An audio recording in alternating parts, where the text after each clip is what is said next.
Nigerian military dictatorship. The Nigerian dictator Sani Abacha executed 9 human rights activists, and among those activists there was a very famous Nigerian intellectual and playwright, Ken Saro-Wiwa. And it was exactly this execution which I think gave rise to the topic we are discussing today.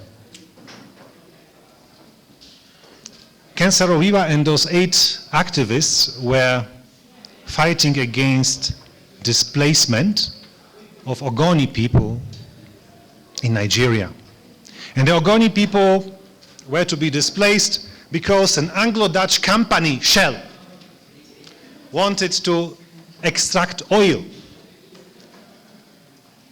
and share the revenues with the Nigerian dictator and his clique.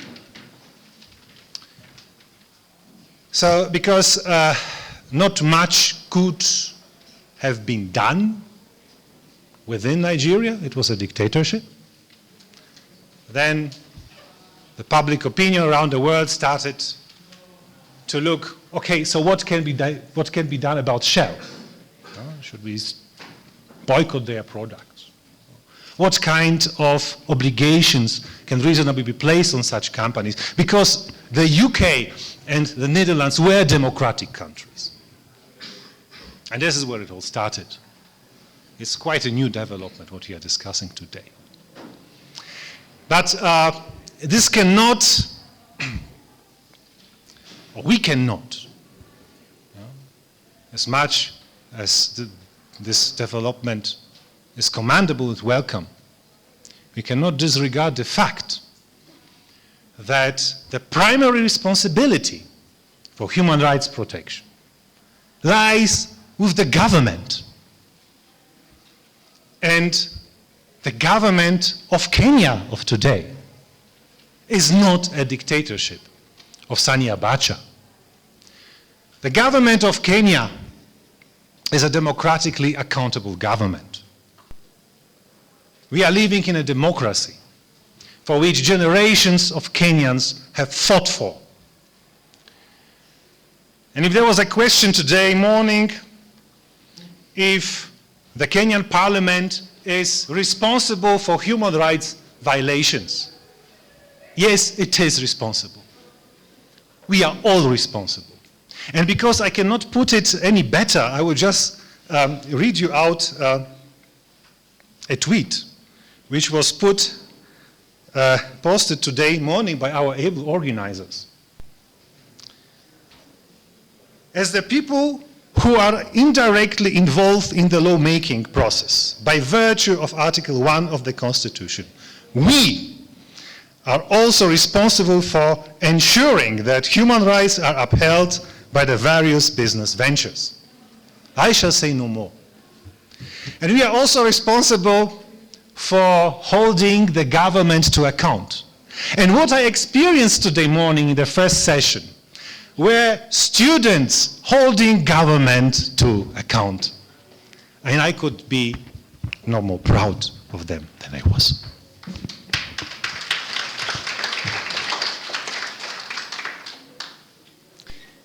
And having said this, I turn to my official duty with which I was entrusted, which is to introduce our able panel. And we have Mrs. Sylvia Banco-Beza. Good afternoon. Mrs. Banco-Beza is a legal officer in the Division of Environmental Law and Conventions at the United Nations Environmental Program, UNEP, and she holds a LLB degree from the University of Dar es Salaam, where I was working as a lecturer for 3 years. And also an LLM in Hull, in the UK, where I have never been, unfortunately, and a postgraduate diploma in international relations and conference diplomacy, DSM, also Dar es Salaam. Karibu sana.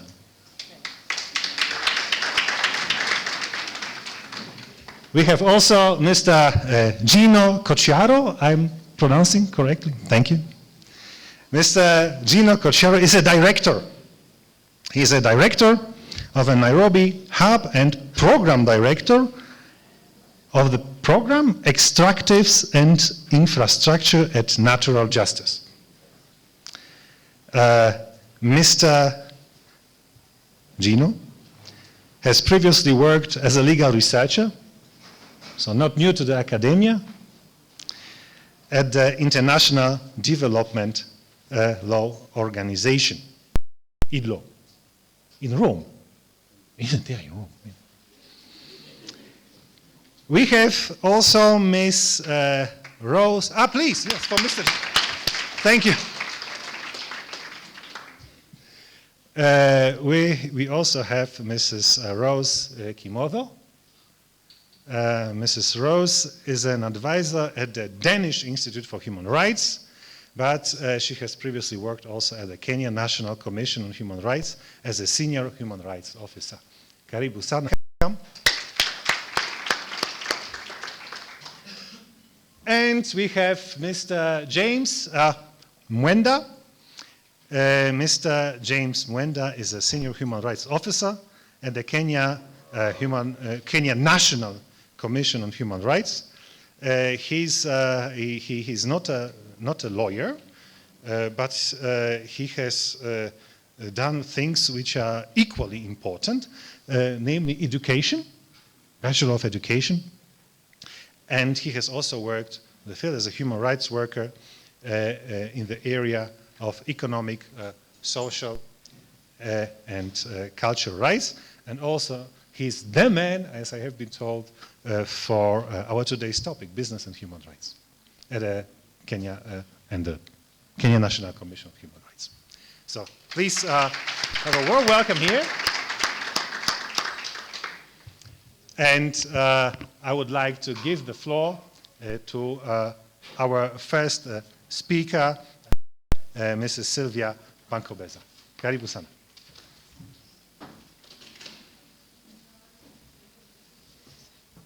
Good morning. My name is, as you heard, Sylvia Bankobeza from across the border. We call it Magufuli country right now. And I'm happy to be here. But I've been here in Kenya from 1991, so I know Kenya more than most of you, working with UNEP, yeah. Now, talk about the subject, sustainable development, global practice in balancing human rights protection and the need for development. A focus on environmental conservation and attainment of socio-economic rights in mining areas. And I want to start with a positive note, as His Excellency, the Ambassador of Switzerland, said, that business is not always bad. Business grows the economy, business creates jobs, and our interaction with environmental protection agencies around the world, they were very happy to work with a lot of mining companies. But the environment development nexus and contradictions that they were having with the government of the day. That government of the day was struggling in sustainable development. You are supposed to protect the environment for future generations. But the government of this time is mostly looking for creating jobs for the youth, growing the economies. So when the investors come at one particular point, they didn't want to keep on harassing the investors. And with time, they had a lot of problems, especially when they closed mines, and these investors would leave the gullies there or contaminated sites. And the problem is because the investors were at one particular time untouchables. But we have moved from that, as I is saying, that much as we love investors and we want them to create jobs for the youth and all that, there's more in terms of enforcement now, and industries being forced to do what they are required to do by the law.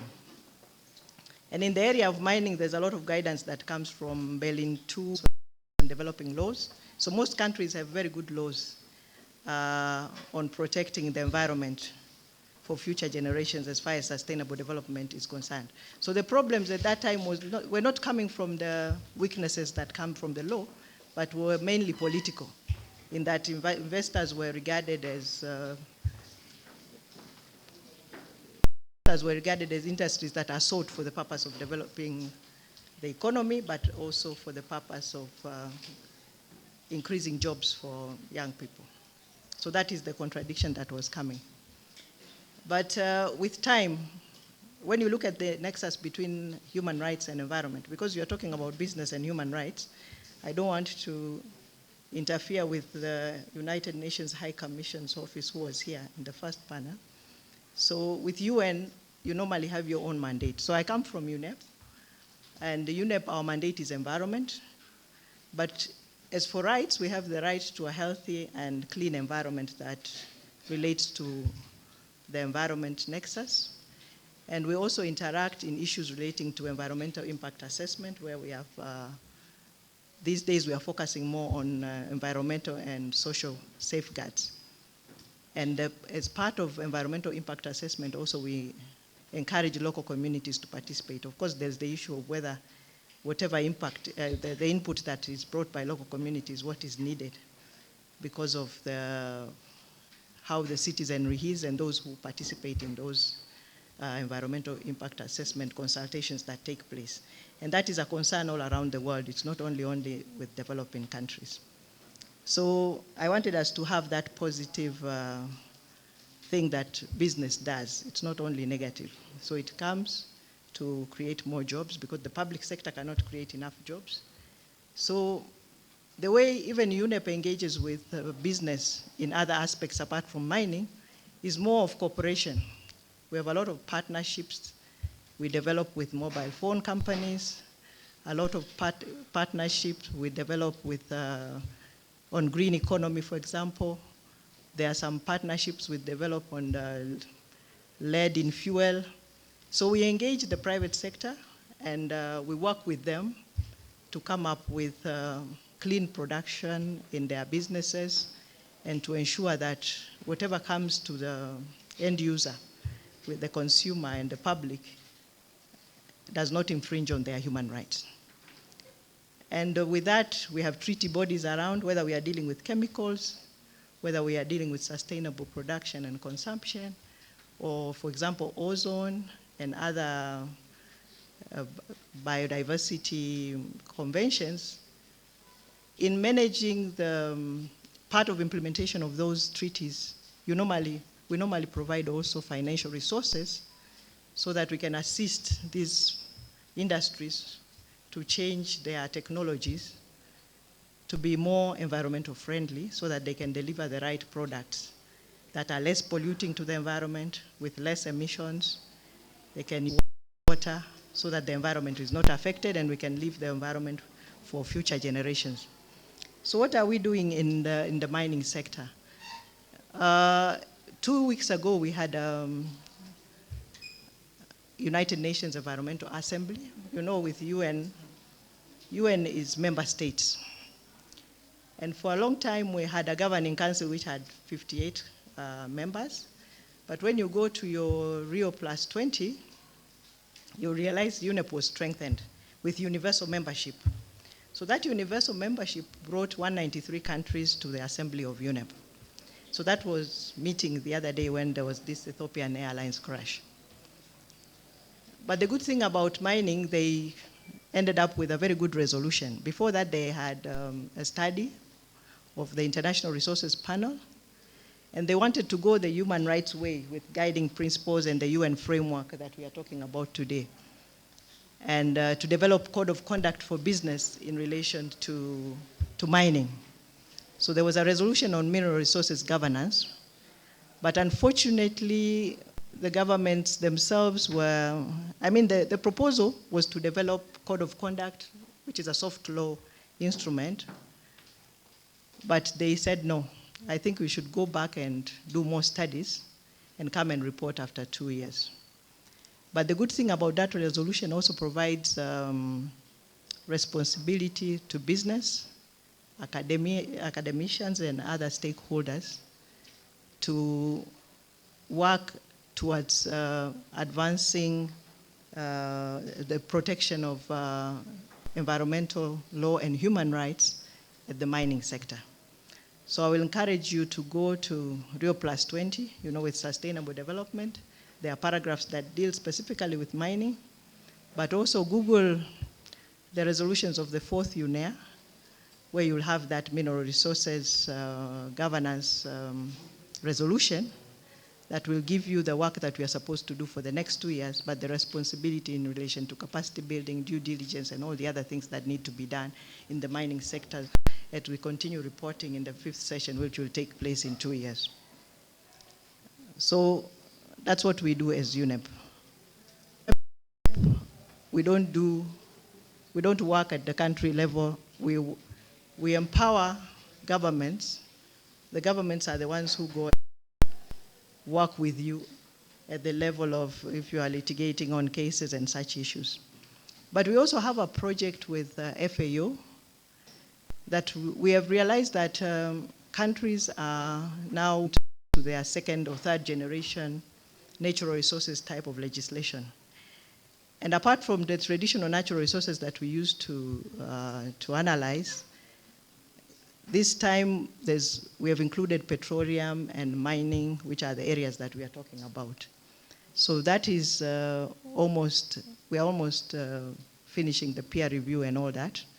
So when we finish that process, we'll be engaging countries, especially those who are now drafting the 2nd or 3rd generation legislations that related to natural resources, and especially East African countries, because they are endowed with oil and gas and mining, and they have issues, not necessarily with the local communities, sometimes even issues with the enforcement agencies and the policies that government want to follow. So that's what I wanted to share with you.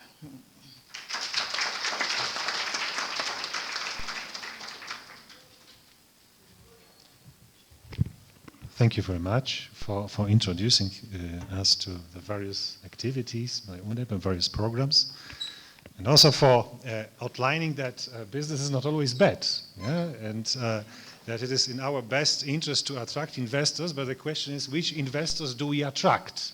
Yeah?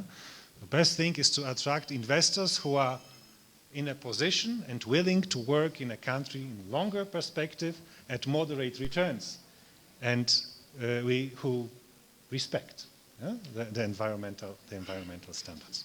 Thank you very much for that. Now I would like to invite Mr. Gino Cocciaro to give his presentation. I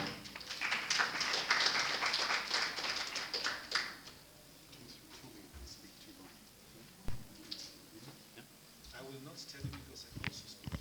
Yeah, okay.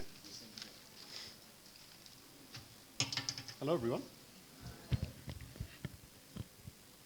Thank you for the invitation to speak here today. It's great to be a part of it, and I'm very excited for you all, actually, and especially for those involved in the next 2 days of Moot competition. I was invited to speak to you today about the work that I and the organisation for which I work are doing here in Kenya. So I work for an organisation, as Thomas said, called Natural Justice. We're a collective of lawyers, and we focus on environmental justice. And in fact, that's the topic that I've been asked to speak to you about today. Environmental justice is something that we can go through, because I'm sure there are many ideas as to what that involves. Often people think that we are purely environmental lawyers, and that is far from the case. We work at the nexus between human rights and the environment. Yeah? So that's how we would describe a lot of the work that we do. So it always involves people. It never is just an environmental matter by itself. There's always communities, citizens, residents involved in matters. Yeah, we began in South Africa, so back in 2007. We're an African organisation. We work in South Africa. We work here in Kenya. And also in Senegal as well. And it's surprising, I mean, the issues that we're talking about, and I think Thomas gave a very poignant example about the issue in Nigeria. And that's a lot of the work that we see across the continent, and in fact, internationally across the world. And so it's a very big issue for you to be thinking about during this Moot competition as well. And hopefully think further about as you go forward with your careers as well. So just to give you a bit of an insight into that, I wanted to share a few examples of the work today.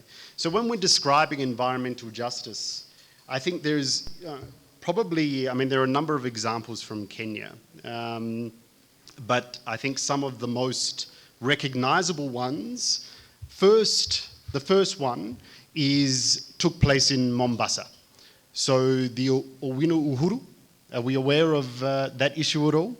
Does anyone know about that case? Yeah? Okay, so that is where you have the lead battery recycling factory. Now, environmental justice looks at this from an angle of where is this factory actually positioned, and what is the impact of this factory as well. Now, in this case, it was situated in that slum area, and of course had a number of very significant impacts on the individuals, elders, women, men, children in that community. What you did see was a number of impacts such as the dust pollution, water pollution. Now, of course, lead poisoning can have a very significant impact on people, on their health, and that's exactly what has happened, leading to the deaths of a number of people. Yeah, and so that is one example we see of how your environment can have a significant impact. Yeah, the second case, which I'm sure you're familiar with as well, is around Lamu. So Lamu has been, if anyone has been and spent some time in Lamu County, especially around Lamu Town and its surrounding islands, you will note that most people there depend on that environment for their livelihoods. So in that area as well, you have proposed a mega port, you have proposed a coal plant, there is gas exploration going on, all within this area. And we don't need to get into the merits of it specifically, but if you're talking about it from an environmental justice lens, what you want to understand is these projects, what are going to be the impacts on that local environment for the people of Lamu, for the thousands of fishermen that are dependent on that resource for their livelihood, for the thousands of women and children who are dependent on their environment for health, yeah, for culture. So those are the questions that need to be weighed up and examined, yeah, when you're considering these. So look at those examples. So in terms of the frame of environmental justice, we're talking about people and their environments being impacted. So I think when, and I'm sure everyone is from different parts of the country here, but when we are often in these urban areas, we sometimes forget how important our environment can be for us, yeah? I know that was the case with me, certainly. Until it starts being taken away from you, until it starts being eroded. Now, in urban areas, we know in terms of, say, pollution, air pollution, and we know what sort of impact that can have. But if you are a group of people, say you're farmers, say you're fisher folk, yeah, pastoralist communities, whatever it is, you're directly reliant on your environment, on those resources. And so therefore, any impact on that environment is going to have an impact on you. Yeah? And that's where the rubber hits the road. And that's where, as lawyers, we need to be looking at, okay, weighing all this up very carefully, really understanding what this means to those that are very dependent on these areas. And I think what I always find important working in Kenya and working in a number of different countries in the region is that when we also consider this environment, I gave the examples of the farmers, the fishermen, the pastoralists. The environment is probably one of the most secure service providers there is. If a government, national, county government, cannot provide a service to all its citizens, then you also have to look at what is also providing that service for people. And in many parts, for example, I gave the example of Lamu, it is actually the environment. Because for most in Lamu, they have access to the waters for their food. They have access to other parts of the environment and resources for health services, for cultural services. I mean, these are critical. These are critical, and that's the reliance that people would have on their environments. So when those are impacted, there will be groups of people who are disproportionately affected by it. Now, what we do also know, and we've seen this internationally, is that it is often the poor and most marginalised that are the most impacted. Now, why is that? Because A, as I've said, they need those services the most, reliant on them. They can't afford to go out and many times buy the services which we might be able to get here, yeah? And I think, secondly, because of that, in these areas, this is where you see droughts, storms, floods, and those access to lands and waters or other resources become critical. So without those services, you have large groups of people who will be impacted. Now, okay, so that's setting the scene in terms of environmental justice. But it therefore becomes very important for each of you to consider that see this within a political sphere. And what I mean by that, it's the decisions that are made on the environment which become crucial. Who is making the decisions and how are they making the decisions about the use of a particular environment, yeah? Or the impact of a particular environment. And that's where it becomes very important for all of you to think through. Because when we talk about environmental justice, it is about two key things, I feel. It is about that we can share equally the burdens and the benefits of a particular impact, for example. So if you're getting, if there is a project, are we equally sharing what we get from the project and what the impacts are? Because we know all projects will have impacts. The question is not that. The question is, how do you minimize that? And how are those impacts shared equally across society? As well as, how are the benefits shared equally across society? If we're talking about a coal power plant in Lamu, and the impacts we know will be directed around that area, yeah, and surrounding areas, but all the power and energy is shipped straight to Nairobi, then you've got to start to question, okay, so people in Lamu may not be getting the benefits of this type of project. So those are the types of things that you always need to look at. The second point, which is very important for Kenya, especially with a number of groups of people who don't actually have title over land, is equal opportunity to access and benefit from resources. And that is the justice element that goes across, that cuts across for all of us when we have to weigh up these types of issues here. Who actually has access? Who are the power brokers there? And that's when we start getting into the issue of decisions, yeah, decision makers. And as we talk about here, this is where, of course, the law comes in, because the law provides the parameters, it provides the direction, it provides the guidance for how decisions should be made. And hence, crucial. Crucial in terms of whether you are writing the laws, whether we heard before about a future senator, and I hope there will be many more in this room, and parliamentarians, and also in terms of the implementation of those laws as well. This is where the law is crucial, because it will facilitate the access of justice. Yeah? That becomes an important aspect for all of us. So, of course here, and I won't go into all the specific laws, Article 42, I've got to say, I mean, the Kenyan Constitution is one of the most progressive. Article 42 enshrines the right to a clean and healthy environment, which is fantastic, and that needs to be utilised. Similarly, the Environmental Management Coordination Act and all its regulations have a lot of good law as well. So one of the issues is clearly implementation.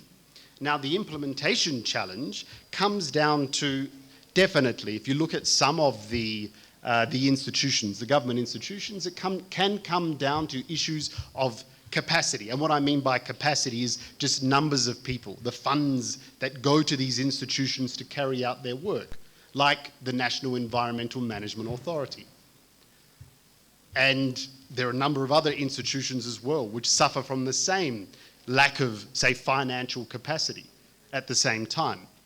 So when we're dealing with that reality, I mean, one solution, you just want more funding to go to these institutions to carry out their mandate and protect the environment and those that are dependent on those environments, absolutely.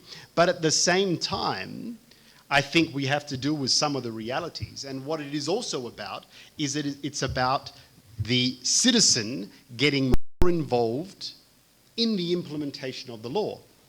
Because once the citizens understand the law and be able to use the law, then you are holding the decision makers more accountable. And as was said earlier by Thomas, this is the whole function of a democracy.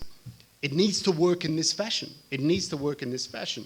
And so a lot of the work that Natural Justice does is not only as a collective of lawyers in Nairobi, is that training community paralegals who work on these issues full-time actually, to be able to support other community members to, for example, take evidence, file complaints with the institutions, follow up with those institutions, because you need to do much more than just train. You need to support people to use the law, yeah? And that's where it's crucial. And we obviously want as many citizens as possible to be able to do that. The second feature I think we need to think about here is in terms of the law, yeah, and what I would describe as in some areas, the rolling back of progressive laws that we have in this country. And it is happening now. We've got to be very careful about it. And I think this is, as young lawyers, you'll need to think about. Because this will be happening when you are graduated and you're working. These issues will be at the fore. Because the discussion around, for example, the Big Four and development generally, is there. And it is an important discussion to have.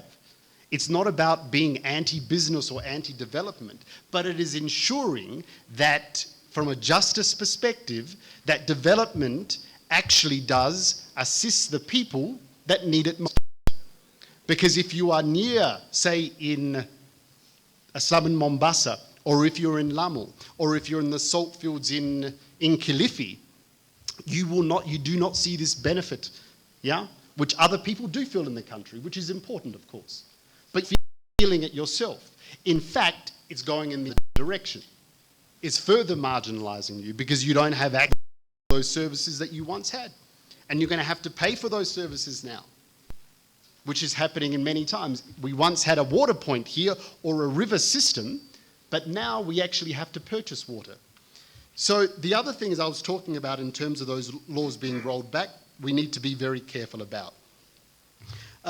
And I think in this area, one thing is don't be swayed by, if this is you're thinking about this area of law, environmental, though, of course, I commend you, those that are interested in purely environmental law, to be involved in that. This is about human rights. This is about social justice. Down the line, I mean, this is certainly what it is. Yeah? With time? And these are the areas where we're talking about those resources where it becomes critical. So what I would say is that my pitch to you all in terms of as you think about going forward, you are a privileged few in society. Yeah? You are education at a great university. You will be lawyers working in the field. What the issues really need then are lawyers who are committed to defend the rights and the dignity of the citizens in this country. And the second part I would say is what we also need is lawyers that purely believe in the value that the law must be democratized.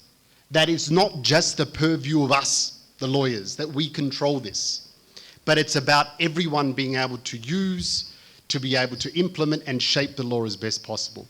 So thank you very much for that, and good luck.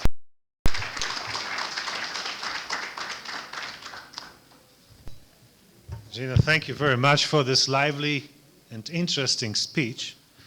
I would like to point out two issues which you mentioned and which are the lessons which I have learned. Secure service provider. I haven't thought about it from that perspective, so thank you very much for that. And another thought which I picked up is that the development is to assist the people who need it most. So my personal thank you for those two thoughts and, of course, your entire presentation. Thank you. Now I would like to give the floor to Rose. Karibu.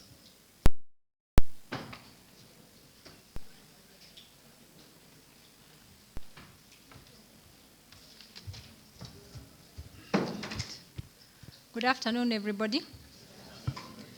I'm going to speak on general theme of this moot court, which is business and human rights, attaining sustainable development while respecting human rights. And what I want to do is to really draw linkages between business and human rights and the sustainable development goals. I'm sure you've all heard about sustainable development goals. Yes? And sustainable development, very unfortunate language, chokora, who picks up those plastics, that will be the end of your value chain. Are you concerned about that end of your value chain? And the way to show your concern is to do your human rights due diligence, do an impact assessment, and then find out exactly how you impact and put measures on what it is that you can actually do. And of course, we know, companies are not, they are not there to address all the problems that are there. And so the UN Guiding Principles has a criteria in terms of how do you address the problems that you find in your value chain. Those that you cause directly, of course, it is your direct responsibility. Those that you contribute to, then they tell you exactly what to do about them. Those that are somehow remotely connected to you, then they also tell you what it is that you can do about them. So it's a graduated shift of what it is that you can do, the different problems at the different stages or the different levels of your value chain. So I think in total, what I'm trying to tell you is that the best way that a company can really say they are championing sustainable development goals is through respecting human rights in the first place. And it is respecting human rights within their core business, not within the strategic philanthropic things that companies do for show, if I may so say. So we want companies to basically to address the issues that they cause within their core businesses before going to the other things. So that will be all that I will say this afternoon. Thank you very much.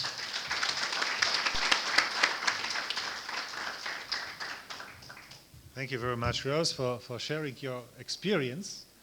If I got it right, so what you were actually doing and what you are doing together with Joseph on the coast, this is the human rights impact assessment in practice. So you can just draw from your experience to institutionalize it, to regulate it, and to give it a shape in terms of procedures. And when I'm talking about procedures, what struck me and very interesting in terms of policing the value chains. Yeah. What is actually the awareness in the companies? Yeah. Also, not just in companies like Starbucks, but also in Kenyan companies, I don't know, and Kenyan parastatals, and Kenya Post Authority. Do they have procedures, yeah, which allow them to police those, to evaluate those value chains in a systematic manner? What is the awareness? Are there actually people who would bring those issues to board meetings? I think that those are questions which we could perhaps discuss later on. But as for now, I would like to give a floor to our last but not least speaker, James. Karibu-san.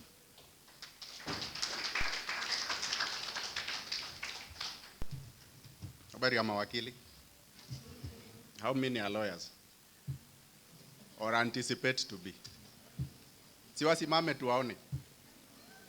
If you anticipate to be a lawyer or you are a lawyer, however old as Kibugu, ever stand up.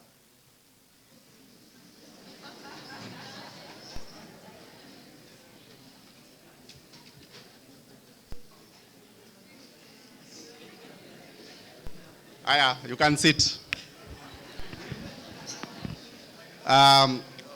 Finally, I get to stand. In the program, I was supposed to speak first, but because I'm not a lawyer, you can see what corruption can do. I speak last, and as a sign of vengeance, I had to make all the lawyers stand up. nafikiria leo ni siku ya kulala na viatu. For the simple reason that this is the biggest, is it congregation or assembly of legal minds that I have addressed.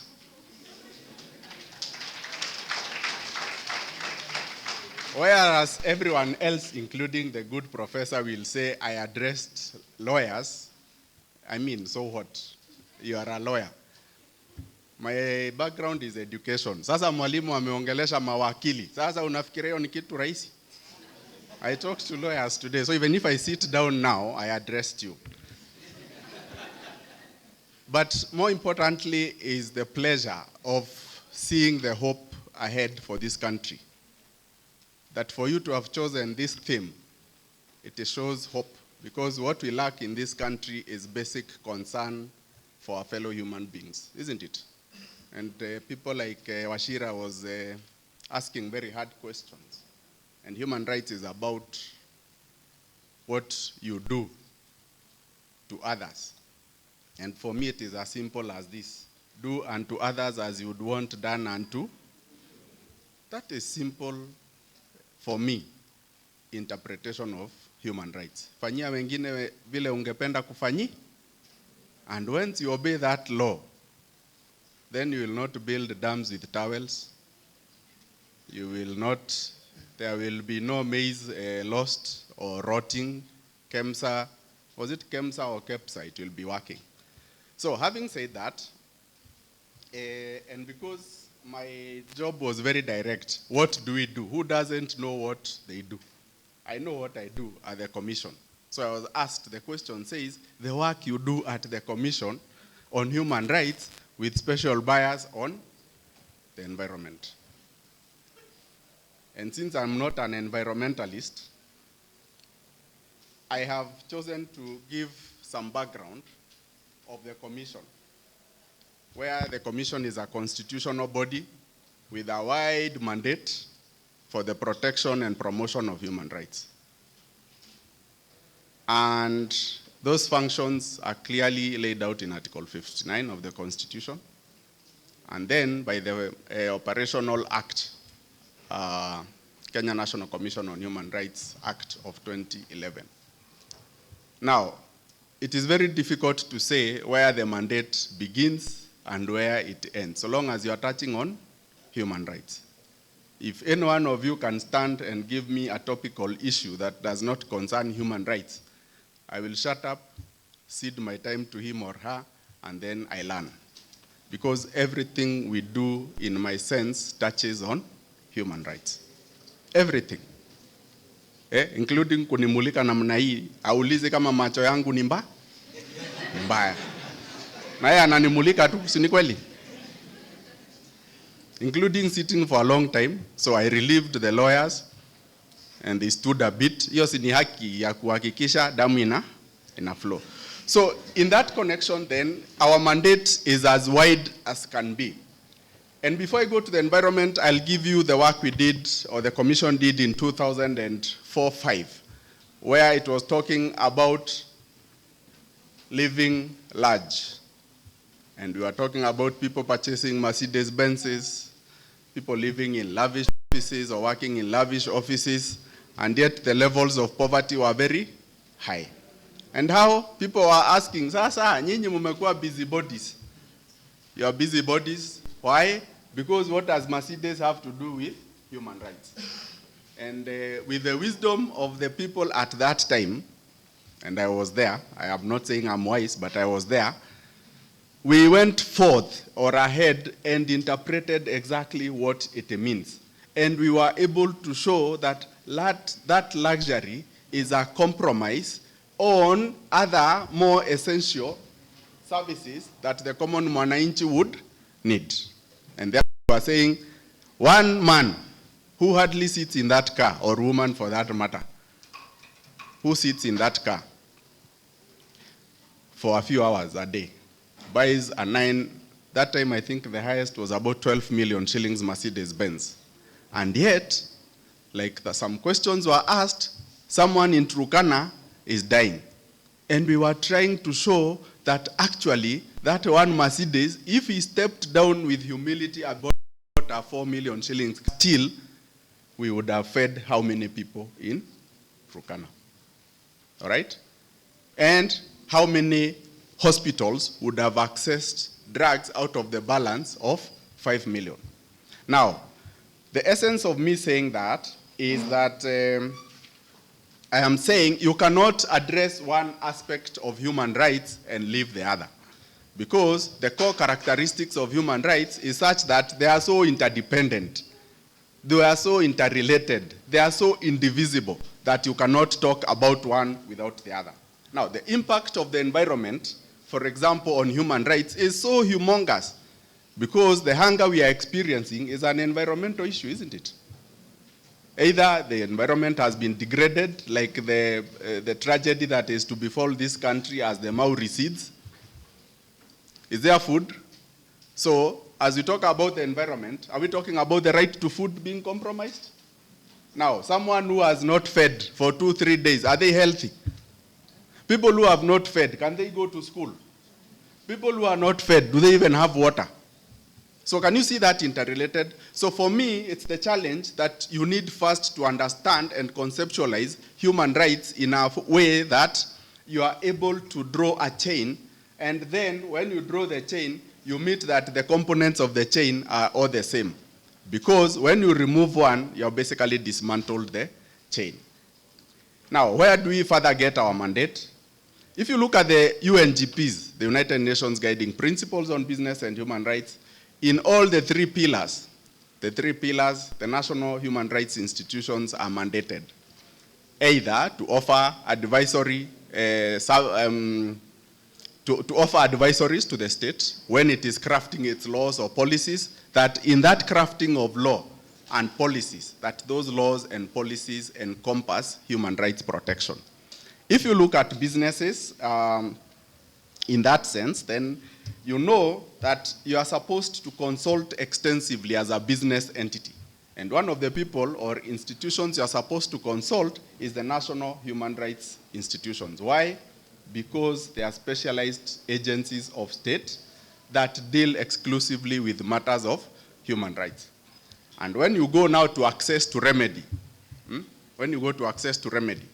is where you meet that the national human rights institutions, one, are independent agencies of state that can implement some remedial actions that the state recommends.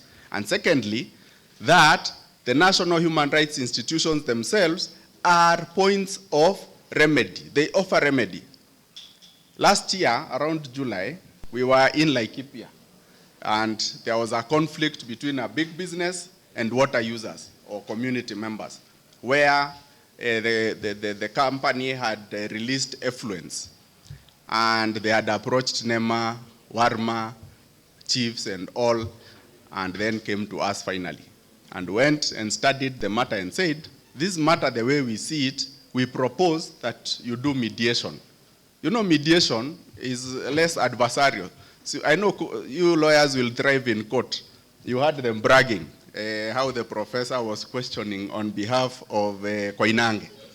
That is where you thrive. So it's either Koinange wins or he loses. Is there any compromise there? Sorry. Unasema huyo jamaa alinishinda. Kwa hivyo si rafikia. But when you mediate, you have the chance to sit together at a table and say, hapo yenyewe ulinikosea. Na mimi niseme yenyewe sikutaka kukukosea. I'm sure everyone can understand Kiswahili. If you can't, you are outside the constitution because it's a second national language. Tom, I'll explain later. You're able to sit at a table. You're able to sit at a table and agree. And that way you are able, especially for communities, it is better when communities are harmonized. And that is where, because I'm not a legal person, I do the donkey work. The work of making sure that the minds that you put into law are actually dispensed to the communities. So I do a lot of work in the field. And how do I do that? I will do investigations if complaints are brought, all right? I will monitor, for example, Uhuru, is it Uhuru? Ama Uhuru? Uhuru. Hey, you know, Kenyans can easily say that some guy from the Lake region and the president have a company that is, but it has nothing to do with the president. So I'm supposed to see whether the implementation of the recommendations against that company are done. That is part of our mandate and our functions. Look at Section 8 of the Kenya National Commission on Human Rights. So I've talked about mediation, but more importantly, we do advisories. Advisories are where the law is in the stages of, how do you call it? You're either drafting, she's the legal expert at the Law Reform Commission, but the process of making the law. And there's a place where we intercept the law and put it under the scrutiny of human rights and give the necessary advisory to the state and say, either you add or subtract. You add because if you don't add, there is likely to be human rights violations. If you don't subtract, this clause will lead to human rights violations. So we do those advisories at the policy. We even recommend legislation.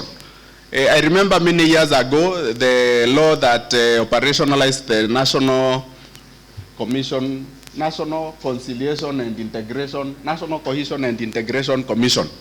We used to call it negative ethnicity. It emanated from the Kenya National Commission on Human Rights. Of course, it was never acknowledged, but eventually the law was passed and that commission came to be. But besides that, we have another mandate of ensuring that the state is compliant with its obligations under international law. And that is why some cases like the Ndorois case at the African Commission on Human and People's Rights and the Ndorois case at the African Court, we are in that task force. We have been put in that task force so that we are able to advise the state on the movement. Now, the Ogiek case is still going on. The task force is operational, but it's not easy because the human rights implications may seem a bit expensive for the state, and the state must be pushed then to implement the same. And therefore, there is a tug of war. But we do that advisory to make sure that we are compliant. We also report at the international level. Sometimes we shadow the government on some reports because sometimes there is kunywa the non-juicy parts. We try to make sure they are inside the law, or rather the report that we make to the treaty mechanisms in Geneva or wherever it is done. Rose, where do you do it in Geneva? Now, finally, not finally, the United Nations Guiding Principles on Business and Human Rights, you know, they must be domesticated through a national action plan. And the Kenya National Commission on Human Rights has been pushing for that, and we succeeded because we are partnering with the Department of Justice as the core drivers. Of course, we have a wider national steering committee, but we are the core drivers.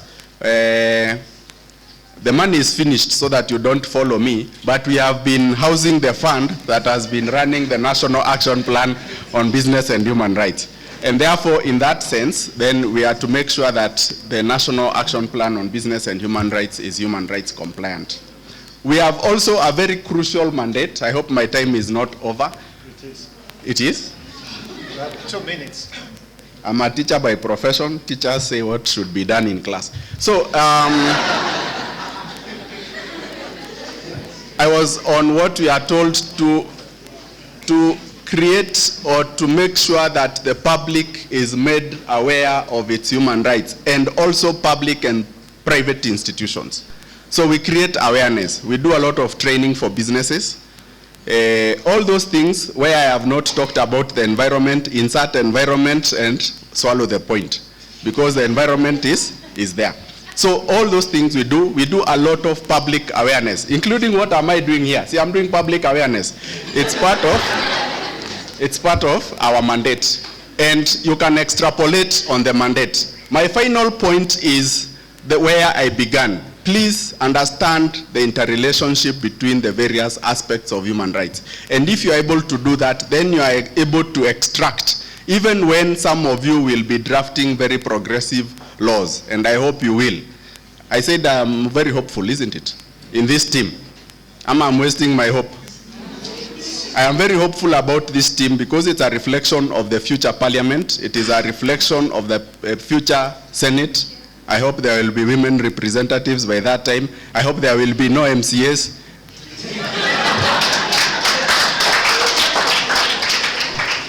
And with those many remarks, I think I have delivered my fair share of the flesh. And be blessed. If there are questions, our offices are open. You are welcome. You can get my contacts from whoever got me to come here. And we can continue exchanging. It is about dialogue. Nobody has monopoly of knowledge. Nobody has custody of expertise. It is so open that those of you, even those who have soups, God bless you.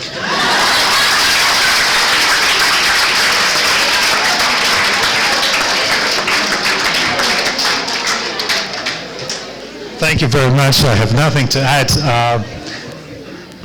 So we know those are the good guys, those good guys. We are now systematically introduced to them. Now, to their work. Now, I would like to open the stage for questions. And dear organizers, I think we can take 3 rounds of 3 questions. Is that okay? Okay. So, the floor is yours.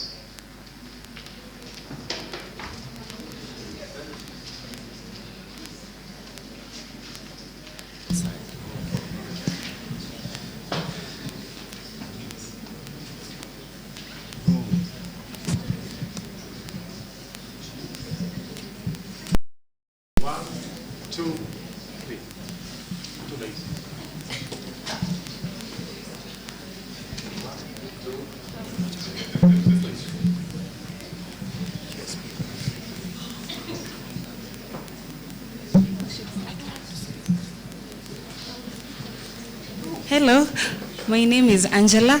I'm from JKUAT Law School. My question is directed to Madam Rose. It concerns public participation in environmental impact assessment. I'll give a case study so that we all get it. The SGR, you all know about the SGR, the standard gauge railway. I'm particularly interested in the phase 2A from Nairobi to Naivasha. So it's with regards to public participation. So when the SGR was being, during those stages, the public, the public complained because it was going, and it has actually passed through the Nairobi National Park.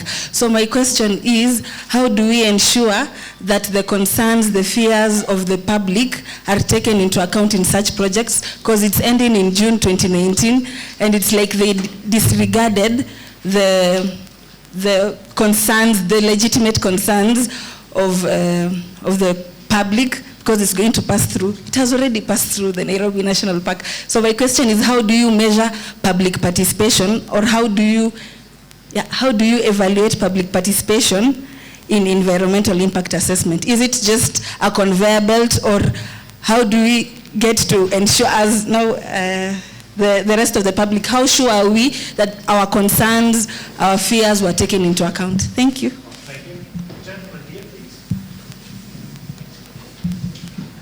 Okay. Good afternoon. My name is Ian Ijari, and I am a student at KU. So I have 3 questions to the panelists. The first one goes to Mr. Morara. You've given a very, very nice allusion to the Mercedes, I can call it the Mercedes-Benz allusion. So my question to you is, seeing that the hearts of men are never satisfied, is wealth equality in our world today a utopian vision? I hope you understand my question. The second one is to Mr. Gino. Recently, I don't know how many years ago, the Pope published an encyclical called the Laudato Si, which basically aims to have a beautiful world with all these SDGs having to be realized.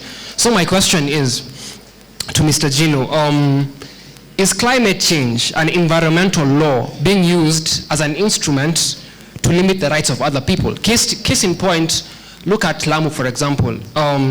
if Kenya should maybe think about investing in green energy, first of all, some of the residents, or a good number of the residents at Lamu, do not have electricity. And so would it be wise for the government to invest in green energy, seeing that the people of Lamu, it's not necessarily an issue for them? I hope you understand my question. It's a little bit complicated, but I hope you understand it. Okay, lastly, my last question. No, one question. Okay, yes. It's very important. So, it's a very important question, Professor. Okay, so my last question is to Madam Sylvia. You work at the UNEP. There's a wise man once said, someone once said rather, that whenever you see USA meddling in any conflict, there are minerals involved. I do not know how true that statement is. Case in point, look at DRC right now. Since we're talking about business and human rights, you see that it's a very, very impoverished country, yet it is very, very rich in minerals. Would it be accurate for us to say that the Western powers are actually looting Africa? And the other question I'd like to ask,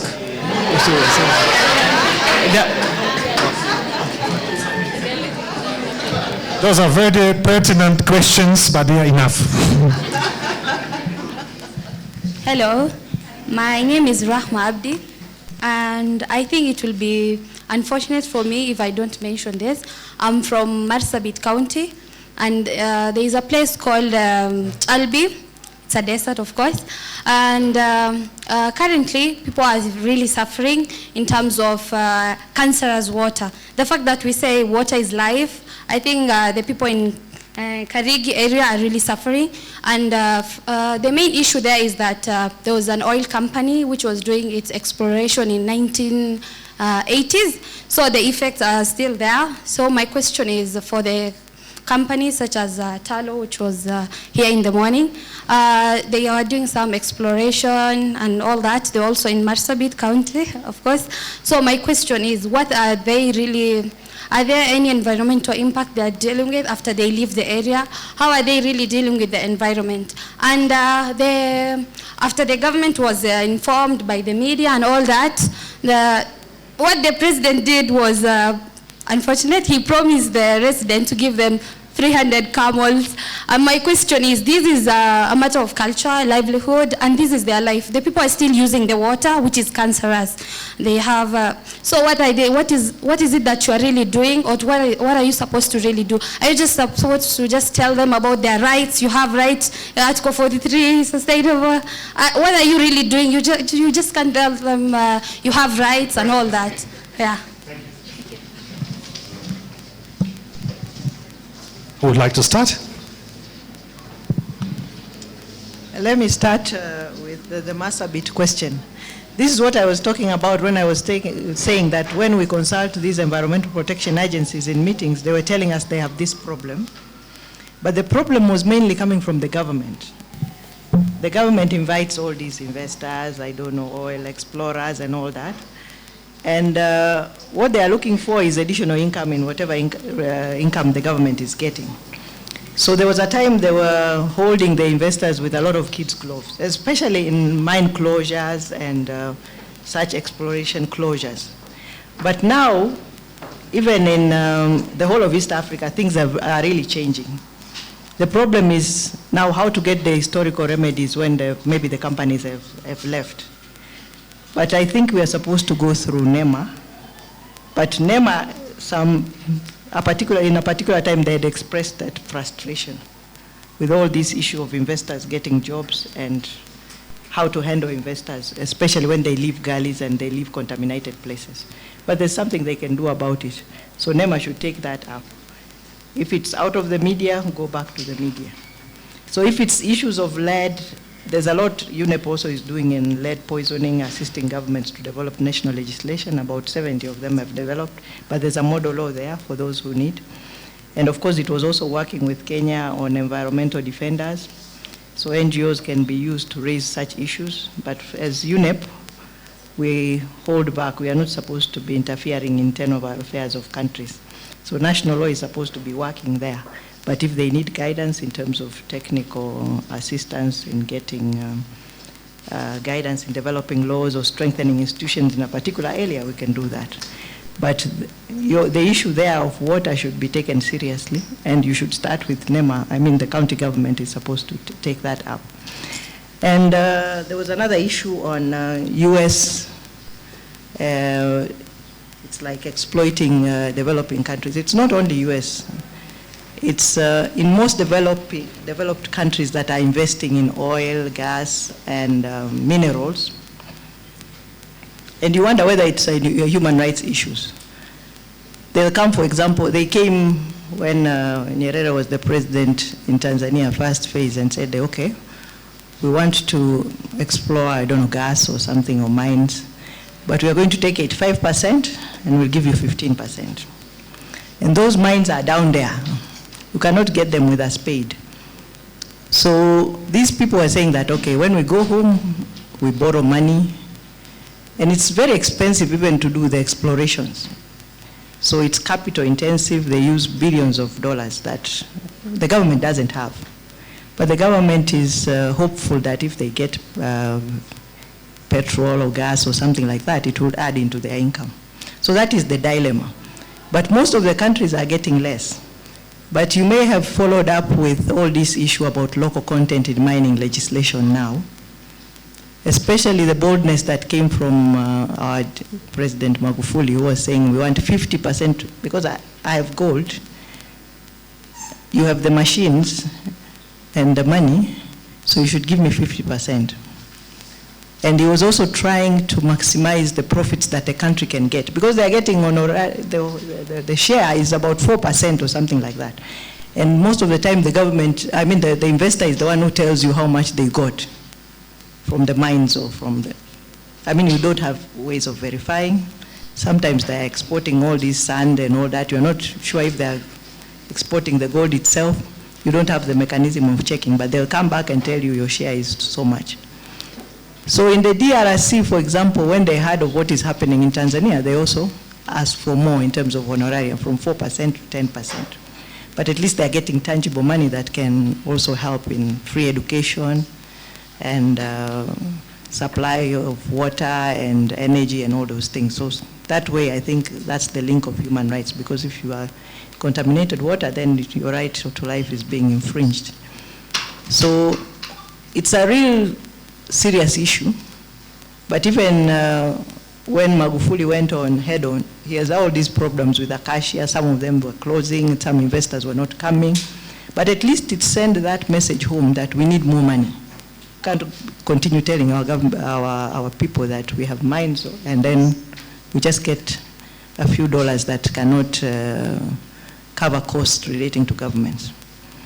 And of course, with human rights also, it's important to understand. In South Africa, for example, there was this right to housing that the senator was talking about. And there's a very landmark case there. When their constitution was passed, somebody went to court and said that because the constitution guarantees me of good housing, I think the government should give me. So there's that reality in developing countries that the money is not always there.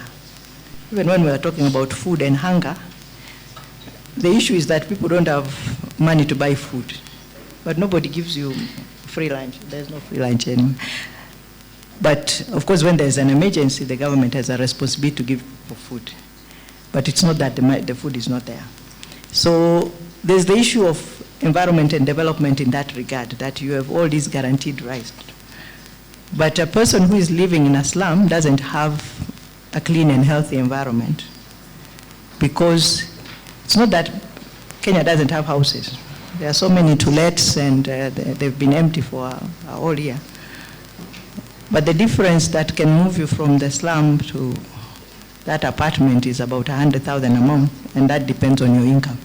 So those are reality issues relating to development. That's why that case in South Africa, they ended up saying that some rights are progressively realized. We have to give the government time. So it's not automatic that you're going to get that kind of right. But as I was telling you, the good thing about environment, especially in issues relating to climate change and ozone, governments are getting a lot of money now to curb emissions. You can get Green Climate Fund, you can get money from the Multilateral Fund with ozone, and the industries and private sectors are using that money to change the technologies they are using, and they are working towards clean production. So there are ways to do it. It's not, the money is not in every sector, like biodiversity, maybe hazardous waste and chemicals and waste, they don't have such money. But in climate change and ozone, there are such funds that are available that help developing countries, especially in business and environment. My question was on wealth equality and whether it is utopian. It's not utopian. Again, I'll give you an assignment. Go and look at human rights-based approach to development or to programming. If you use that approach where you are focusing on the mwananchi, on the person, then it means by the time you buy that Mercedes-Benz, for example, it is the best under those circumstances, under the resources you have, it makes sense. But when, anyway, let me not go there, but look at that framework, because that framework has principles that will lead you to know that what you are doing is right. For example, there is transparency in it, all right? There is accountability in it. There is non-discrimination on it. And then when you look at non-discrimination, you have to interrogate it. What does it mean in the context of resource allocation? And you'll know there is enough for everyone if we use the right means or we have the proper governance. But there is hardly enough for one man if he is as greedy as you know. So I think look at that framework so that I can answer from the activist point, but we can also answer from the methodical point, human rights-based approach to programming, to development. That will answer a lot of your questions to know that we have sufficient resources for everybody. If we allocate them using that framework or using the logic of caring for everyone. And the most, the current clarion call, leaving no one behind. That is a clarion call for the SDGs. So when you buy a Mercedes-Benz at 9 million or 15 million, are you leaving someone else in Turkana behind because they can't eat? But we will never be equal. Equality, even when you go to heaven, don't expect to sit next to Moses. He is up there. But the truth of the matter is, God gives you a fair chance. For those who believe in God, God gives you a fair chance of going to heaven. And you have your resources without limitation there, isn't it? So if we use the same framework, I think then we are able to allocate our resources sufficiently. Thank you. On the EIA, I will defer to Gino, because if I comment, I'll comment from an activist perspective, but let him speak to the normative context of the EIA laws and how they all play out. Sure. Okay, so starting with that question from Angela. Look, this is the question about decision-making generally, no? So if a decision is made, say in this case with the SGR going through Nairobi National Park, there was an outcry around it, but it's still, the decision was made. Now, the reality is in law, the decision makers can make a decision and go ahead with it.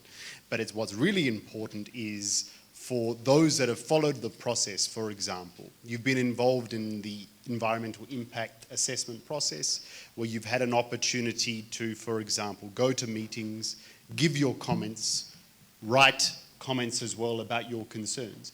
As long as that process has been followed, then again, that decision maker can make a decision. However, following that, it's still important that people understand why a particular decision was made. Are you holding that decision maker accountable? How did they assess the information you put forward?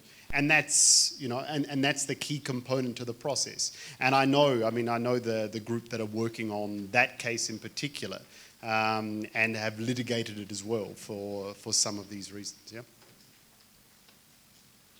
Do you have any other questions? No, I don't.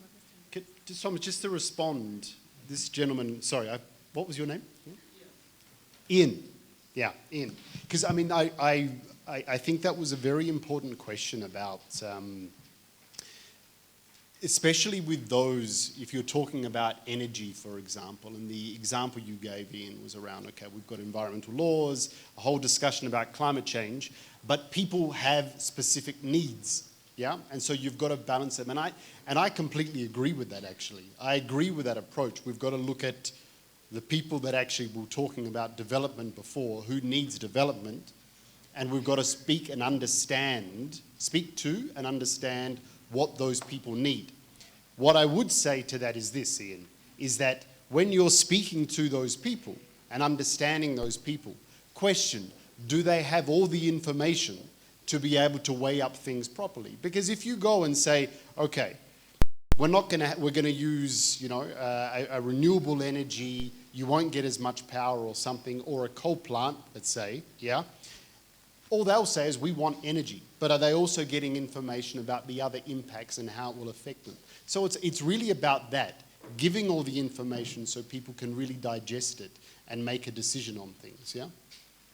What I would add in this case, because I know the Lamu coal plant case very well, and in that, I mean, I think it's important to know, if you're looking at energy, that Kenya currently has an oversupply of energy, yeah? We're producing too much at the moment.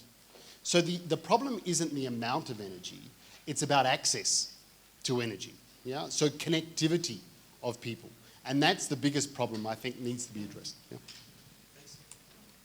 Let me just comment a little bit, maybe to just add around the EIA and environmental laws. And I think even because I was part of the drafting of the National Action Plan on Business Rights and the consultations around that. And for sure, the issue of environmental protection and management in this country is one that concerns citizens a lot. And there are gaps within our environmental management law and the processes that are there. And I think moving forward, there needs to be some review of those laws. And actually, we need to ask ourselves, is what we have in terms of laws, in terms of institutions, and when we talk about institutions, we are talking about the resources within those institutions, the capacities, the mandates. Is it enough to actually protect our environment and give us the kind of environment that we as Kenyans deserve? If not, then we need, within our different constituencies, to start then pushing for that change, to start defining what is it that we actually would like to have in terms of a clean, safe environment and what is going to get us there. But what I'll say is that there are gaps. Lastly, I'll address the question of Kargi. It is an issue that has been outstanding. But I think what happens, for example, about maybe an investor comes, has already left, that obligation to protect rights will always be with the state. Therefore, it rests with the government of Kenya to make sure that the people of Kargi are free from that contamination water. However, the issue of environment and litigation around environment in terms of trying to actually just find out what is wrong with the environment, it's very expensive. So in terms of testing of perhaps whether the water is cancerous or not, what is the cause of it, what might be done, it is an expense. And sometimes you find that, there's a shifting of blame, not because nobody knows what is supposed to be done, but because either people do not have the money to be able to do it, and therefore you buy time by pushing back and forth. However, that obligation rests with the government, because we cannot go chasing after people who are here, and anyway, in the first place, they had been invited by the government. And I think the Ministry of Water and NEMA should work on that, and they can. And I just wanted to share that now, these days, environmental defenders, we are making noise about them as UNEP, but we are careful. As UNEP, we are not supposed to be interfering with countries. But it's something that, just like in the field of human rights, when a human rights defender dies, we make noise. There were environmental defenders from the lead poisoning, I don't know, in Mombasa or something like that. So we are tracking the progress, and we are trying to raise awareness on that issue. So, and then we have a global EIS study that we have done that shows that we are moving from just environmental studies to human rights and social aspects as well. So that would be interesting to some people. Okay. Thank you very much. Let's give a round of applause. Do we still have time for another round of questions? We don't. We don't. I'm very sorry. Thank you very much for the participation. Thank you very much to the panelists. And you keep your questions for the third round, yeah, because then we have another opportunity to interact on those issues. Thank you so much.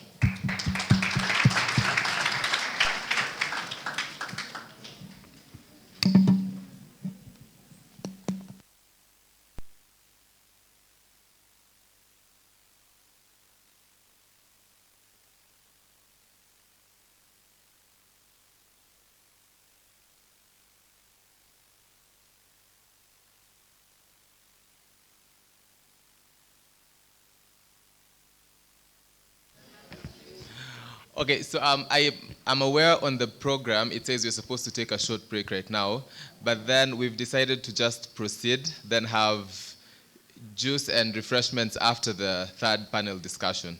So at this point we'll move on to our third panel discussion, but before that, two quick announcements. Our first thing, if you were issued with a meal card when you registered this morning, you're reminded to drop it off at the registration desk. Please don't leave with it, as we'll recycle them tomorrow and the day after. So please leave them at the registration desk. The other thing is social media. Make some noise on social media. The hashtag to use is business and human rights. I think all the handles are, all over the room. There is one there, our Twitter handles, and the Facebook and Instagram as well. So whatever you tweet, make sure you use hashtag business and human rights. Okay, so at this point, I will welcome on the dais, the third panel, which is moderated by Dr. Faith Kabata. And on it we have, I'll rather have Dr. Kabata to introduce the panelists. So thank you.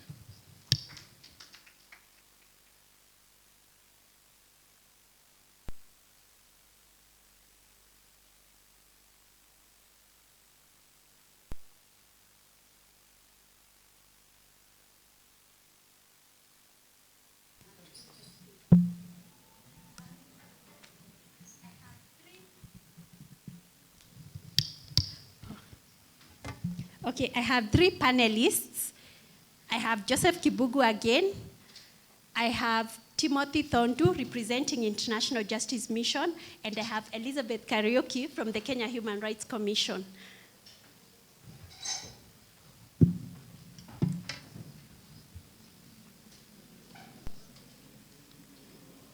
But as I come, I want to introduce my colleagues, my fellow lecturers at the Kenyatta University School of Law. Professor Thomas, who you have already seen. Then there is Madam Wamboi Jogu.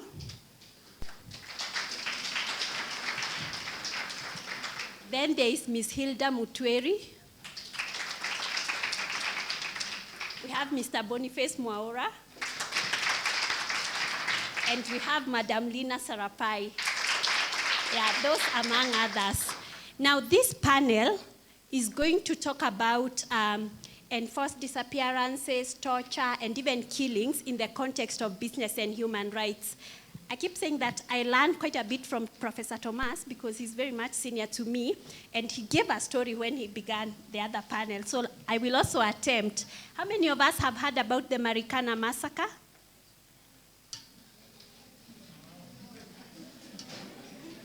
The Marikana massacre. Okay, what happened in August 2012 is that some South African mine workers, a mine called Lonmin, were demonstrating. They wanted a higher wage. They were asking for higher wages, very ordinary things. But the union was not with them. So it was a wildcat strike, one that you are not with the union. So the union and the government then unleashed the police on them, and 34 miners were killed. Use of lethal force, shooting and all that sort of thing. And then 78 were injured and many other more suffered. So there can be torture, there can be enforced disappearances, and there can be killings in the context of business and human rights. And there are examples about, some of our speakers will speak to that. So let me start by introducing Elizabeth.